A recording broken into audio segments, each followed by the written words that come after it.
Welcome. Well, you're at home with Jim and Joy, and you are an important part of our EWTN family.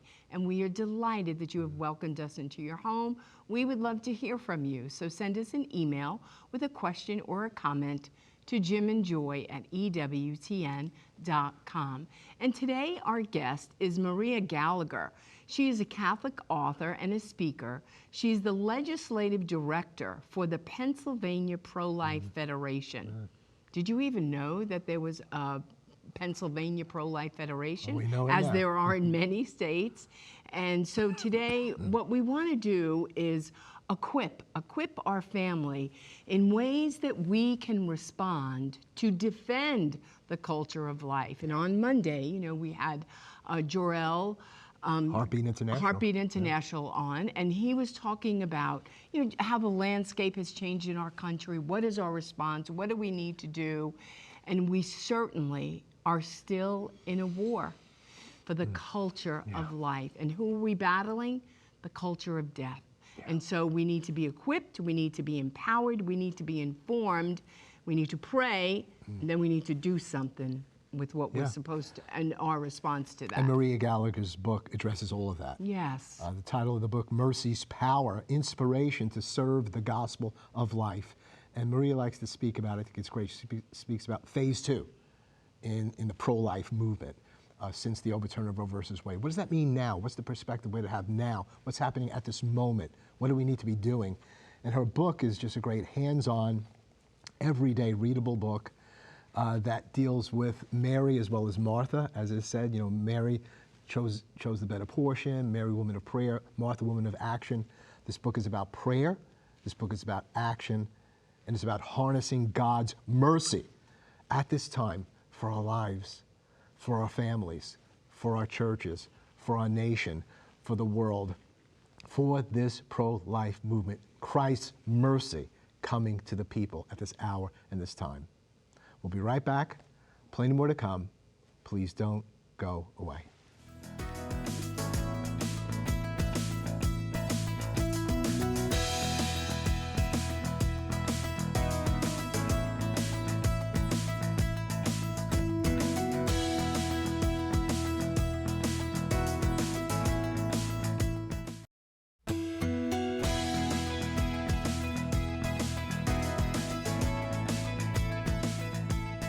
Welcome back. Well, you're at home with Jim and Joy, and today our guest is Maria Gallagher. She is a Catholic author, and she's a speaker who has written 2 books, and both these books are available at ewtnrc.com.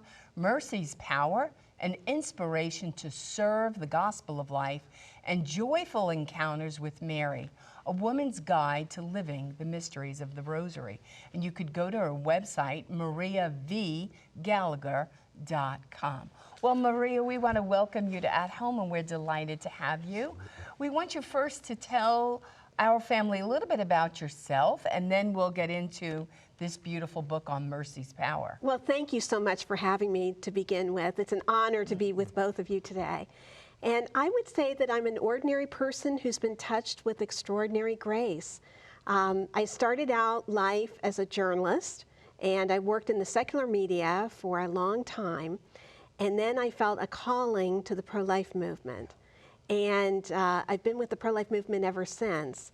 And I work currently with the Pennsylvania Pro-Life Federation, which is the Pennsylvania affiliate of National Right to Life. And we deal exclusively with the issues of abortion, infanticide, euthanasia, and assisted suicide. Wow. There are many different issues out there which demand our attention, but we feel that those are the core pro-life issues that we need to be involved in, and we need to motivate people about. And on the side, I still like to write, and so I decided that I would write for CatholicMom.com, National Right to Life News Today, and LifeNews.com. Perfect. And I decided, the Lord laid it on my heart to write books. So I've been writing books for the past couple of years, and it's been a tremendous ministry. I've been able to touch people in a different way with the pro-life message. People that I would not have been able to have served through the Pennsylvania Pro-Life Federation. And I just feel as if God is calling each one of us to this extraordinary time to give of ourselves to the pro-life movement. And I feel that my background really prepared me for this because I had a background in communications, graduated from Ohio State University and Northwestern University in journalism. And I feel that whole time God was preparing me for a moment like this. And I feel so very honored to be able to serve him in this capacity.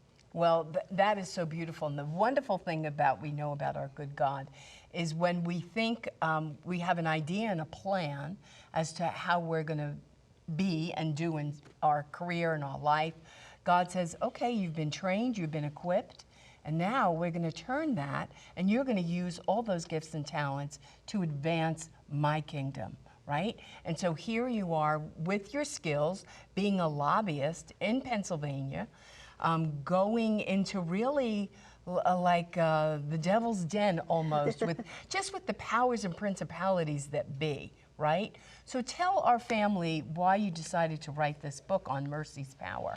Well, for a long time, God had laid it on my heart to write a pro-life book, but I didn't really know what angle to take. I didn't know if anybody would be interested in such a book. And then it just so happened that I was talking with an editor at Marion Press, Chris Sparks, and he said to me, you know, we haven't published a pro-life title in a while.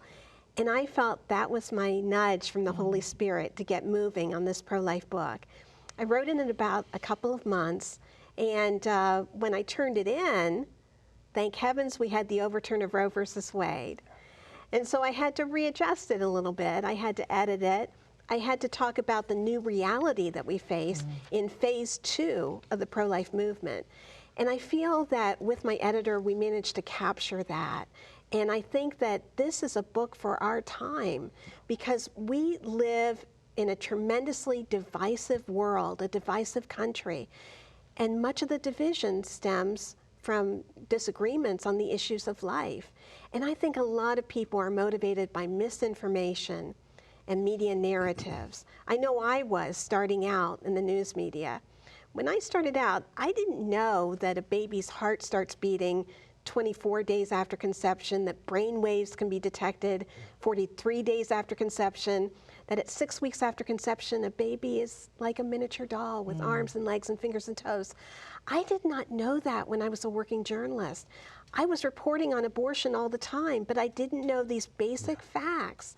And I think a lot of people are in that boat. And it's up to us to communicate the message of pro-life with love and understanding and with mercy. And I feel that we try to do this in this book. Yeah. I just love when you speak about phase 2 in the movement, because it's such an exciting time in the movement. But what are the basic things we need to know? Your book addresses that. You just listed some of them in terms of the humanity of the unborn, their humanity based on, you didn't say anything about Jesus. You talked about their development and their DNA and so on. And those things are in your book because you're seeking to equip this generation to do this work. And you must be armed with the truth. Absolutely. I mean, it's so very important that we educate ourselves before we educate other people, right? And that's true in any field, but it's particularly true with pro-life because there are so many misconceptions about the pro-life cause. There are so many people that think that we are against women. Far from it. We are for women. We're for empowering women to make life-affirming choices for themselves and their families. So many people think that we are anti-science, for instance. Again, far from it.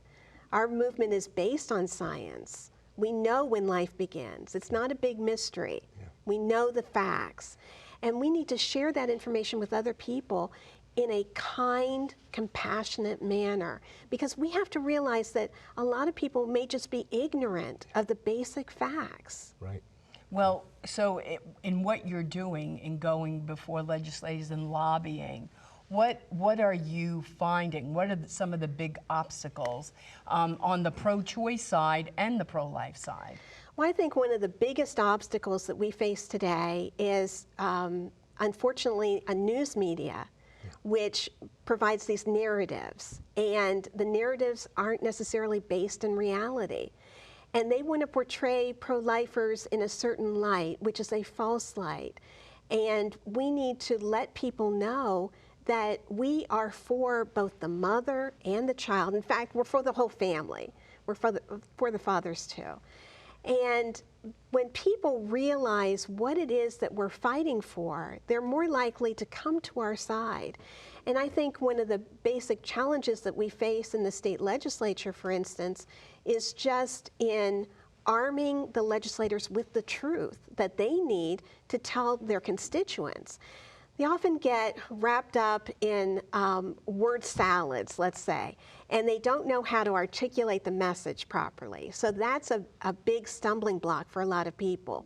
They know in their heart that they're pro-life, but they don't know how to spread the message. And I hope that through this book and through other means, I'm giving them the tools they need so that they can educate themselves and their communities. Yeah. We have a chapter in the book, Pro-Life 101. Yes. And that's just so important. And a lot of what you're sharing now is in that 101. You may want to share a few more things that are in there. But we need to be informed. We need to be ready. We need to be confident. Because if we can have the conversation, lots of times you don't even get to have a conversation. That's right. Because they're just going to call you names or shout you down. Usually when we have a conversation, and we find this in our pregnancy help center, where we are, 80% of the time we win. And, That's so I mean by that, we win and they choose life to have this child because they didn't know so much. And so there was all this misinformation and disinformation that was with them. But in 10 minutes or so, seeing that ultrasound, sharing together, feeling the support of a community. And this is where you're talking about mercy, that we're extending mercy to them, mercy to that child, connecting them with that child more fully, allowing them to see that child more fully. 80% of the people we see at our center, it may be different other places, are Christian people.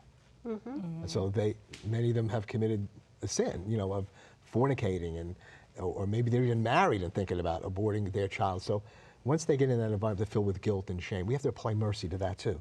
We have to let them know they're accepted. We don't accept the sin, but you're welcome here. And that's where you're talking about harnessing mercy for the child, harnessing mercy, loving them both. If they happen to come with a guy, loving that guy, sharing with him, supporting him through the process. Absolutely. And I think that a lot of legislators and people in the general public don't know basic facts, such as the fact that 64 million preborn children have died as a result of legal abortion since 1973. 64 million. Imagine that. Imagine the whole cities and towns that have been obliterated as a result of abortion, right? A lot of people don't realize the power of the ultrasound to persuade, because they don't understand that the ultrasound shows the connection between the mother and child. I know that when I was pregnant with my daughter, I saw her playing with her toes in the ultrasound, and it really humanized her, and it made me feel as if I were connected with her. A lot of people don't realize the support that's available to pregnant women in this day and age, and people need to realize that there is help and support available for everyone, and especially also for those women who have undergone the tragedy of abortion, that they can find hope and healing through Rachel's Vineyard or other post-abortive healing ministries. We want that word to go out today at this very moment, that there is hope, there is help, there is healing. We mentioned optionline.org, where you There's can support find after all abortion. the pregnancy medical centers, and they'll help you to find a post-abortion healing work. Because we've had people call into the show, 70-year-old, 80 years old, and it's the first time that they say, I had an abortion when and I'm troubled by this. Don't wait that long. It's not the unpardonable sin. It's a grievous sin. And there are certain circumstances and situations, what you know, what you didn't know, as John Paul says in Evangelium Vitae. But face it.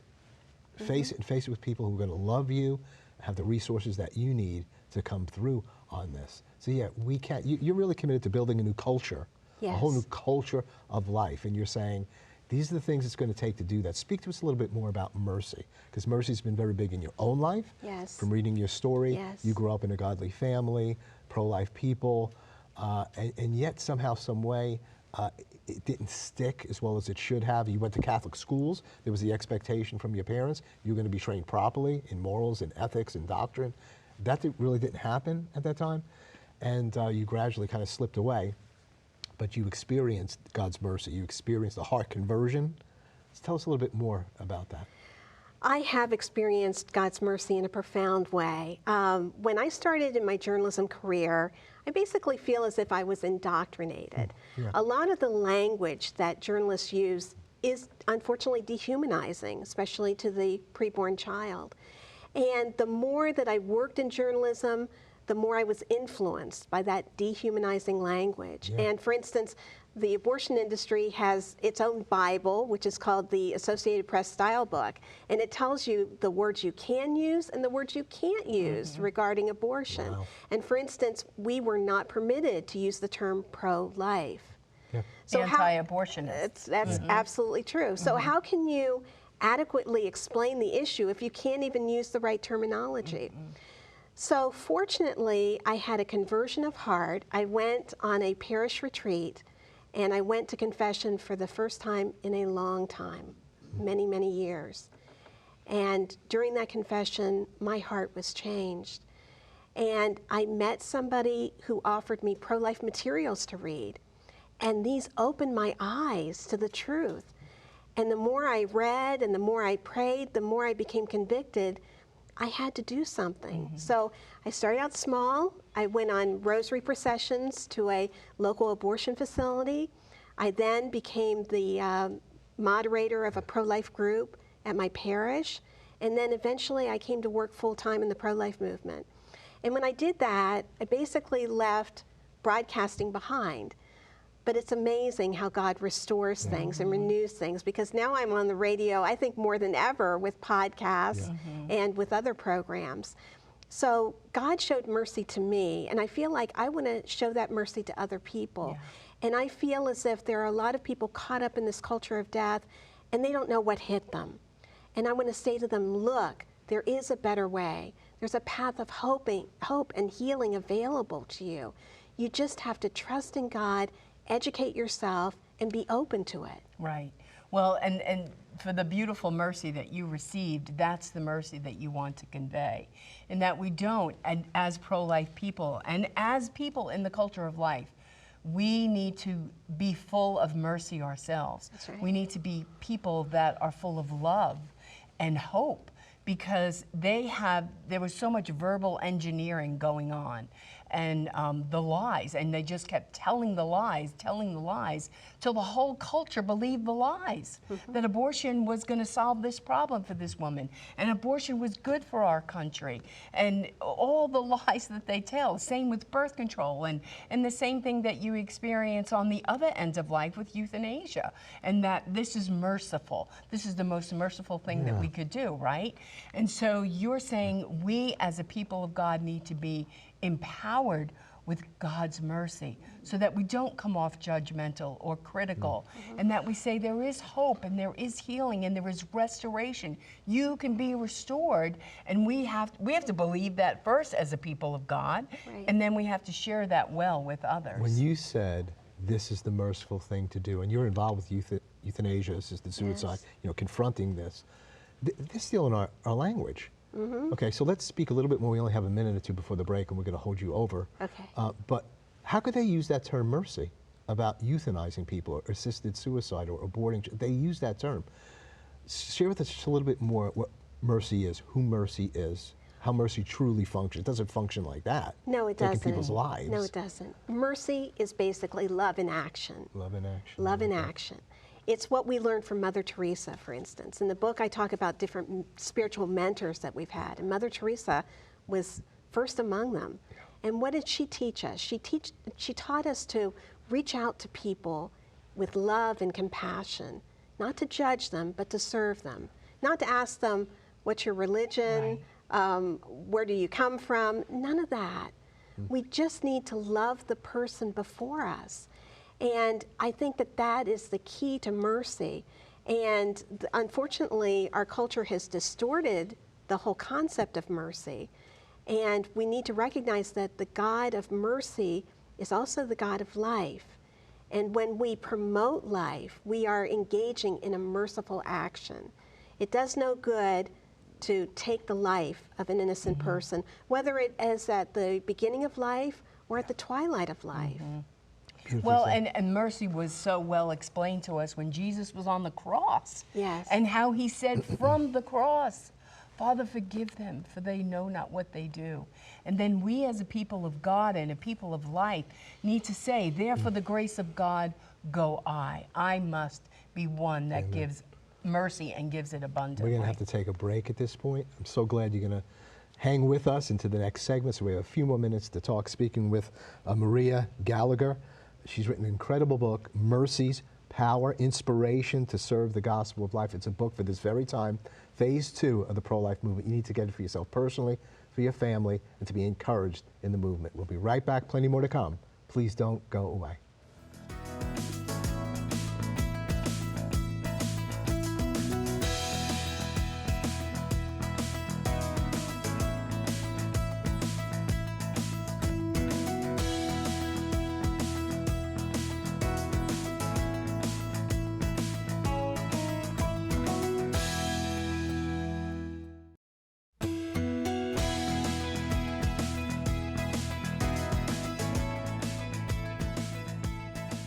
Welcome back. Having a great conversation with Maria Gallagher on her book, Mercy's Power, Inspiration to Serve the Gospel of Life, a must-have for you and for your family and for the pro-life work that God has called each one of us to do. Just have a couple of minutes left, and we were speaking about mercy, even offset, and how mercy is what God looks like when God shows up. So mercy is not only a feeling or a sentiment, it's action. It does something. What does our audience need to know about taking action? What can we do? How do we do it? I think oftentimes the whole concept of restoring a culture of life can be overwhelming to us, right? There are so many threats to innocent human life today. But I think we have to realize that not all of us can do everything, but we can each do something. So I think it begins with a self-assessment. You look at yourself and you say, what talents and gifts do I have that I could share with the pro-life movement? And it can run the gamut. We have this lovely woman, Tiffany, who did our makeup today, right? Yes. And she's promoting beauty, and she's using her talents to help us get on the air, right? She did a good job on you today Oh, as well. You look thanks. lovely. I needed it. But, you know, that's just a small thing, right? Your talent may be in knitting, and so you knit caps for newborns who are in the NICU. That can promote the culture of life. Yeah. You may have a talent for fundraising, making money. Well, use it for a pregnancy center. Use it for a baby bottle blessing campaign. I think that my talent is in writing, so I've tried to harness that writing power to promote life and to promote mercy in the world. But you have to begin with yourself and what you're capable of. And I think you have to take it to God. And I think you have to pray and ask God to open up the avenues for you so that you can use your talents to advance this culture of life. And it, as I said, may be something simple, it may be something huge. Look at what Mother Angelica did with $200 and a dream. Right. Well, and you share that well because, you know, we have volunteers at our center. Some of them have skills in technology and they come in and they do data entry. Some people come in, they have organizational skills and they're going to run the boutique. I mean, some are trained in their counseling. So there's so many things that you can do. It's just, what is your skill set? And then sometimes you have no skill set and God says, but I need you and I need your voice and I need you to just show up and be there. Right. And God will equip you for the mission. God has equipped me for the mission. I mean, starting out, I really didn't know that much about the pro-life movement, and I learned something new every day, and I've been in it for many years. Well, it's constantly changing. It is constantly changing. I mean, when we started out, we never dreamed, for instance, of abortion pill reversal. We just didn't think about that. We didn't think about necessarily palliative care for people at the other spectrum of life. So there are things that call us every day to a renewed work in the pro-life movement. Maria, thank you so much. I'm so glad we have tomorrow. Yes. A renewed work in the pro-life movement. Mercy's Power, Inspiration to Serve the Gospel of Life. This is a book for this time, phase 2 in the movement. She was speaking about assessing your life and what you can give in terms of your particular gifts. That's all in the book. She'll help you to assess yourself and to set up an action plan. So please do get the book, ewtnrc.com. God bless you. Be encouraged, be filled with hope. All together, we will build a new culture of life and of marriage and of the family. God will prevail. You're an important part of this family. You're never alone. You're always at home with Jim and Joy. Bye now.